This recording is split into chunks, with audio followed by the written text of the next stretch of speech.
Dində canlı yayım açmaq da yoxdur, sosial şəbəkə istifadə etmək də yoxdur. Bunlara nə deyirsən yazıblar bura.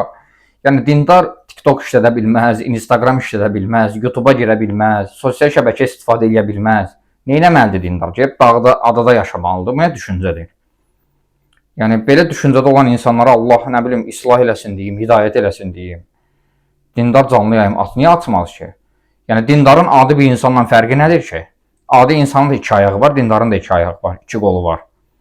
Adi insanlara olar canlı yayım açmaq, TikTok işlətmək, sosial şəbəkə istifadə eləmək. Amma məsələ mövzu dindara gəldikdə dindara olmaz. Yəni subhanallah, bu nə düşüncədir yəni? Yəni bizim dinimiz İslam dini mükəmməl dindir. Belə şeylərə qadağa qoymur TikTok işlətməyə, sosial şəbəkə işlətməyə. Baxır insan o sosial şəbəkəni necə istifadə edir. Önəmli olan budur, hər dəfə deyirik. Yoxsa dinimiz TikToku, Instagramı işlətməyə qadağan qoymur. Məsələ olan insan istifadəsidir.